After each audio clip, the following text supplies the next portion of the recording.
हम लोग HClO3 hydrochloric acid का लोएस्ट डॉट स्ट्रक्चर आज जानेंगे और उसका हाइब्रिडाइजेशन भी जानेंगे। ठीक है, अब देखो इस एसिड को बनाने से पहले, इसका लोएस्ट डॉट स्ट्रक्चर समझने से पहले हम लोग को इलेक्ट्रॉनिक कॉन्फ़िगरेशन हर एक पर्टिकुलर एलिमेंट का यहाँ पे देखना होगा। तो यहाँ पे कौन कौन सा एलिमेंट तुम लोग को डिफरेंट दिख रहा है? एक हाइड्रोजन है, क्लोरीन है और ऑक्सीजन है। ठीक है, अब देखो पीरियोडिक टेबल बहुत अच्छे से दिमाग में फिट होना चाहिए, तभी जाके तुम लोग को प्रैक्टिस होगा इलेक्ट्रॉनिक कॉन्फ़िगरेशन हर एक एलिमेंट का फट से लिख देने का। ठीक है, तो हाइड्रोजन का इलेक्ट्रॉनिक कॉन्फ़िगरेशन क्या होता है?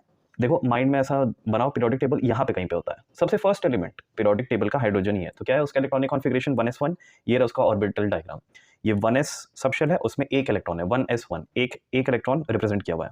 चलो आगे बढ़ते हैं। क्लोरीन, क्लोरीन याद करो कहाँ पे है? तो फर्स्ट में तो हाइड्रोजन, हीलियम, फिर यहाँ पे लिथियम स्टार्ट होता है और ये सेकंड पीरियड स्टार्ट होता है। सेकंड पीरियड में यहाँ पे फ्लोरीन कहीं पे आता है ना, नियॉन से पहले, और फ्लोरीन के जस्ट नीचे होता है क्लोरीन। कुछ याद आ रहा है? ऐसे ऐसे ही दिमाग लगाते रहना है। ठीक है, तो ये जो पी ब्लॉक एलिमेंट है उसके थर्ड पीरियड में आ रहा है और कितने नंबर पे आ रहा है? 1 2 3 4 5। ठीक है, मतलब ऐसे है ना, ये boron, carbon, nitrogen, oxygen, fluorine और नियॉन। नियॉन के पहले फ्लोरीन। अब कैसे याद करना है? ये देखो ऐसे याद करना है। ठीक है, बोरॉन के नीचे एल्यूमिनियम, कार्बन के नीचे सिलिकॉन, नाइट्रोजन के नीचे फॉस्फोरस, ऑक्सीजन के नीचे सल्फर और फ्लोरीन के नीचे क्लोरीन। हमेशा याद रहना चाहिए हमेशा। ठीक है, अब देखो ये पी ब्लॉक एलिमेंट है ना यहाँ पे, तो कितने नंबर पे आ रहा है? यहाँ पे हो गया तुम्हारा 12 एलिमेंट्स, 13 14 15 16 17। ठीक है, लेकिन पी ब्लॉक में कहाँ पे आ रहा है? पांचवें नंबर पे ना, 1 2 3 4 5, 1 2 3 4 5। तो क्लोरीन का क्या हो गया? 3s2, 3s का यहाँ पे 3s। देखो यहाँ लेफ्ट साइड में 3s एलिमेंट्स भी तो है, जो तुम्हारा थर्ड पीरियड एलिमेंट है, यहाँ पे s ब्लॉक का 2 एलिमेंट भी तो है। तो इसका इलेक्ट्रॉनिक कॉन्फ़िगरेशन क्या हो जाएगा? इनर्ट कॉन्फ़िगरेशन नियॉन का, फिर उसके बाद यहाँ पे 2 3s का 2 इलेक्ट्रॉन्स भर दिए, फिर 3p में आओ, 1 2 3 4 5, क्लोरीन का 5। ठीक है, इतना समझ में आ गया? अब देखो यहाँ पे मैंने इसका ऑर्बिटल डायग्राम बना दिया है। नियॉन इनर्ट वाले को हटा दो, हमेशा हम लोग आउटर में जाएंगे। हमेशा हम लोग को जब भी लोएस्ट डॉट स्ट्रक्चर बनाना होता है या हम लोग को हाइब्रिडाइजेशन पता लगाना होता है, we are always concerned about the outer most shell. तो आउटर मोस्ट शेल क्लोरीन का क्या है? थर्ड पीरियड है। ऑक्सीजन क्या क्या है? सेकंड पीरियड है। देखो पहले क्लोरीन का मैं यहाँ पे ऑर्बिटल डायग्राम समझा देता हूँ। देखो ये 3s है, 3s में 2 इलेक्ट्रॉन है।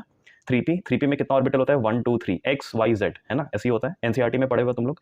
5 इलेक्ट्रॉन्स, 1 2 3 4 5, 5 इलेक्ट्रॉन्स। ये क्या बनाया हुआ है मैंने?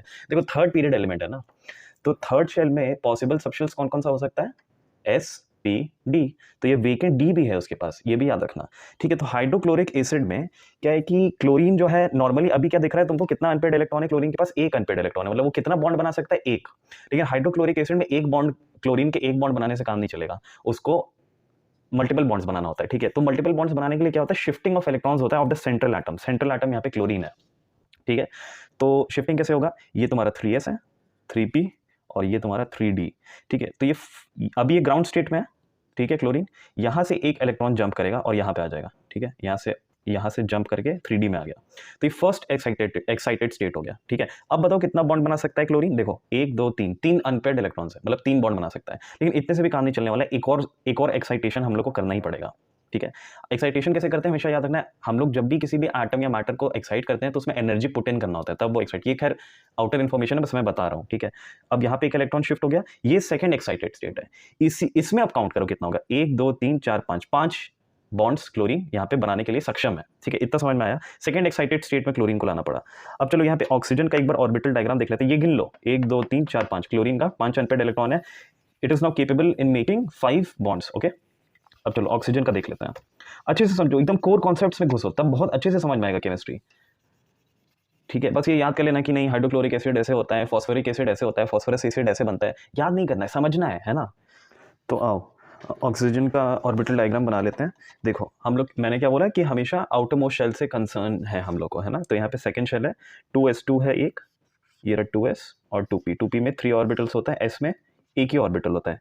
अब ये 2s सबशेल जो है इसमें कितना इलेक्ट्रॉन्स दिख रहा है? 2। 2p में 4, 1 2 3 4। कितना अनपेयर्ड इलेक्ट्रॉन्स दिख रहा है? 2। मतलब कितना बॉन्ड बनाएगा? सॉरी, 2 बॉन्ड बनाएगा, 2 बॉन्ड्स। इसको हम लोग सेकेंड एक्साइटेड स्टेट में लाए थे, कितना बॉन्ड बनाएगा? 5 बॉन्ड्स। हाइड्रोजन का कुछ भी कर लो, वो हमेशा एक सिंगल बॉन्ड बनाएगा, 1 बॉन्ड। ठीक है, चलो ये कॉन्सेप्ट था तुम्हारा। ठीक है, अब इसके आगे हम लोग लोएस्ट डॉट स्ट्रक्चर बनाते हैं।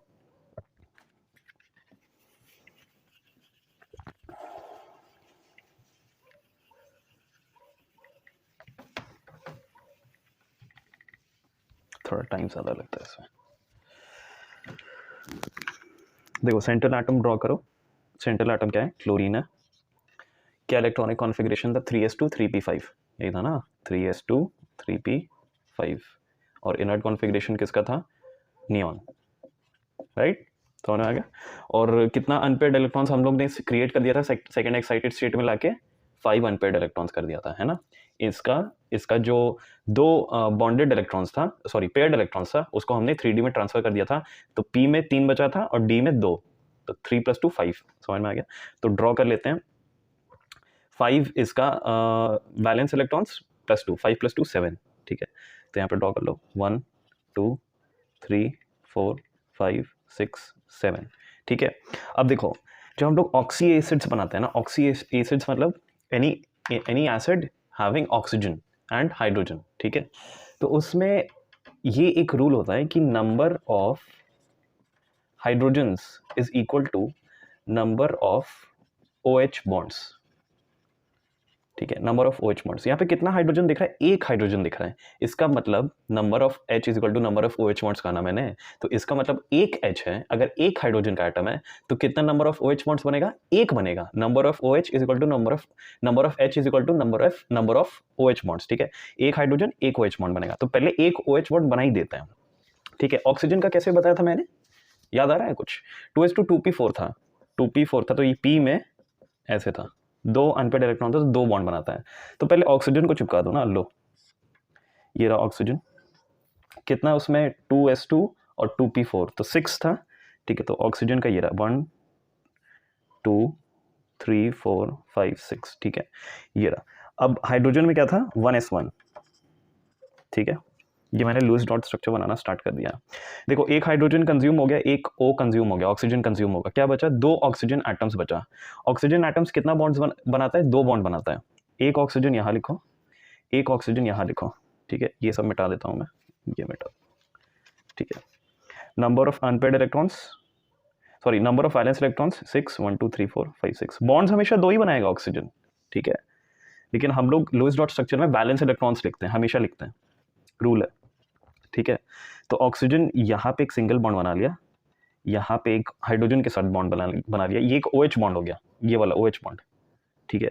ये ऑक्सीजन को कितना डिफिशियंसी है इलेक्ट्रॉन का अपना ऑक्टेट कंप्लीट करने के लिए, 1 2 3 4 5 6, 2 इलेक्ट्रॉन और चाहिए, तो इसका ऑक्टेट कंप्लीट हो जाएगा। देखो ये दो बॉन्ड बना लिया, अब ये कंप्लीट हो गया, इसका ऑक्टेट कंप्लीट हो गया, इस ऑक्सीजन का भी ऑक्टेट कंप्लीट हो गया। सिमिलरली ये वाला ऑक्सीजन भी, थर्ड ऑक्सीजन भी 2 बॉन्ड बनाएगा, बिकॉज ऑक्सीजन 2 ही बॉन्ड बना सकता है, मैंने दिखा दिया यहाँ पे।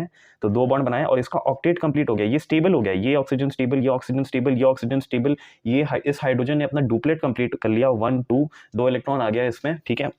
तो ये भी स्टेबल हो गया, ठीक है। लेकिन एक बात बताऊं, ये जो मैंने मॉलिक्यूल बनाया यहाँ पे, ये लुईस डॉट स्ट्रक्चर तो बना दिया, बट ये लुईस ऑक्टेट रूल को फॉलो नहीं कर रहा है। बताता हूं मैं कैसे।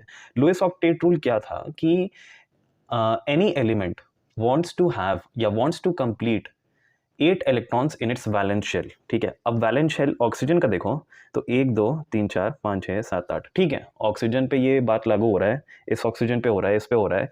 एंड उसी रूल में ये भी है कि except hydrogen and helium, because hydrogen and helium हमेशा अपना डुप्लेट कंप्लीट करता है, ठीक है। लेकिन यहाँ पे क्लोरीन को काउंट करोगे ना, क्लोरीन का balance electrons after bond formation, तो 8 से एक्सीड कर चुका है। देखो 1 2 3 4 5 6 7 8 9 10 11 12 इलेक्ट्रॉन्स है भाई, 12 होना था 8। अगर लुईस ऑक्टेट रूल को ये फॉलो करता तो ये 8 इलेक्ट्रॉन्स होता। तो ये ऐसे मॉलिक्यूल्स एक्सेप्शन है लुईस ऑक्टेट रूल का, and Lewis octet rule is itself an exception. मतलब वो बहुत सिंपल मॉलिक्यूल्स के लिए बताया गया था बहुत शुरू में, ठीक है। कॉम्प्लेक्स थोड़े एडवांस मॉलिक्यूल्स पे वो बैठता नहीं है वो रूल, ठीक है। सो इस तरह के मॉलिक्यूल्स को हम लोग कहते हैं एक्सपैंडेड ऑक्टेट मॉलिक्यूल्स, ठीक है। बिकॉज क्लोरीन में क्या होता है, 3p से 3d शिफ्ट किया ना, तो हम लोग ने एक्सपैंड किया है ना, बॉन्ड फॉर्मेशन के लिए हमने इलेक्ट्रॉन्स को अनपेयर किया, उसको एक्सपैंड किया, इसलिए इसको कहते हैं एक्सपैंडेड ऑक्टेट मॉलिक्यूल्स, ठीक है। इतना समझ में आ गया, एक्सेप्शन है, लुईस ऑक्टेट रूल का एक्सेप्शन है, बट है यही, लुईस ऑक्टेट रूल यही है। अब चलो इसका हाइब्रिडाइजेशन भी पता करेंगे, है ना, हाइब्रिडाइजेशन भी पता करना है हम लोग को। तो देखो हाइब्रिडाइजेशन कैसे पता करता है,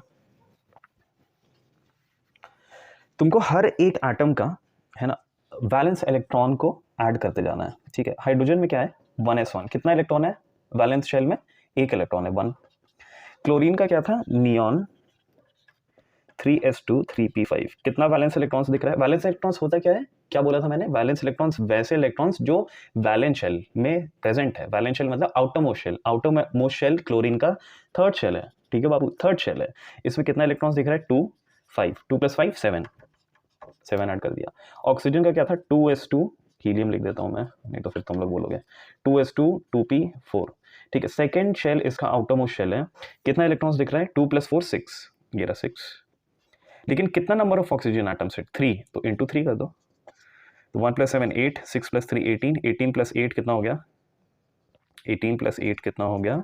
26 हो गया, ठीक है। अब ये जो नंबर है, if it is greater than 8, ठीक है, then it will be divided by 8, ठीक है। तो ये 3, मैं ऐसे डिवाइड करके दिखा देता हूँ, कंफ्यूज हो जाओगे तुम लोग। देखो ये रहा 26, ये सिंपल डिवीजन कर रहा हूँ मैं, 8 × 3 24, कितना आया? रिमाइंडर 2 आया, ठीक है। अब तुम्हारे पास, अब ये जो 2 आया ना रिमाइंडर, इसको तुम, ये जब भी रिमाइंडर हम लोग के पास जो जितना भी आएगा उसको हमेशा 2 से डिवाइड करते हैं। 1 आ गया, यहाँ पे 3 आ रहा है, यहाँ पे 1 आ रहा है, ठीक है। तो 3 + 1, 3 + 1 is 4, which corresponds to sp3 hybridisation. मतलब हम लोग का ज्योमेट्री कैसा होगा मॉलिक्यूल का? टेट्रागोनल, ठीक है, टेट्रागोनल स्ट्रक्चर होगा। इतना समझ में आ गया? अगर ये जो नंबर है वैलेंस इलेक्ट्रॉन्स का, मॉलिक्यूल के वैलेंस इलेक्ट्रॉन्स का नंबर अगर 8 के इक्वल आ गया, ठीक है, अगर 8 के इक्वल आ गया या लेस देन 8 हो गया, ठीक है, तो मैं ऐसे लिख देता हूं, if that number x is less और इक्वल टू 8, देन इस x को हम लोग 2 से डिवाइड करते हैं, ठीक है। लेकिन अगर ये नंबर 8 से ज़्यादा है तो इसको 8 से डिवाइड करते हैं। समझ में आ गया ना ये चीज़? तो टेट्रागोनल है, sp3 हाइब्रिडाइजेशन निकला है, तो इसका एक प्रॉपर मॉलिक्यूल बना देते, एक प्रॉपर डायग्राम बना देते हैं अकॉर्डिंग टू हाइब्रिडाइजेशन। टेट्रागोनल क्या होता है पता है ना तुम लोग को? CH4 मॉलिक्यूल याद होगा। चलो क्लोरीन, ठीक है, इसमें एक OH था, ठीक है, एक यहाँ पे हो गया तुम्हारा ऑक्सीजन, ठीक है, और यहाँ पे एक लोन पेयर, ठीक है। 3 बॉन्ड्स 1 लोन पेयर, वो 3 + 1 जो आया था ना वो यही रिप्रेजेंट कर रहा था। 3 बॉन्ड्स LP लोन पेयर, वो जो मैंने डिवाइड किया था 26 को 8 3 24 2, इस 2 को 2 से फिर डिवाइड करो, 1 लोन पेयर 3 बॉन्ड्स, तो कितना बॉन्ड्स हो गया? देखो एक बॉन्ड, ये नंबर ऑफ बॉन्ड्स नहीं गिनना है, बस कितना अटैचमेंट है बस ये। First attachment, second attachment, third attachment, 1 lone pair. This is your diagram according to Lewis dot structure, ठीक है। चलो मैंने बहुत अच्छे से एक्सप्लेन करी है, मुझे ऐसा लग रहा है मैंने अच्छा ही एक्सप्लेन किया है। अगर तुम लोग को वैल्यू मिल रहा है इस वीडियो से तो सब्सक्राइब करो, थोड़ा सपोर्ट करो, और रेगुलर वीडियोस अब और आते रहेगा, है ना। चलो सी यू गाइस नेक्स्ट टाइम।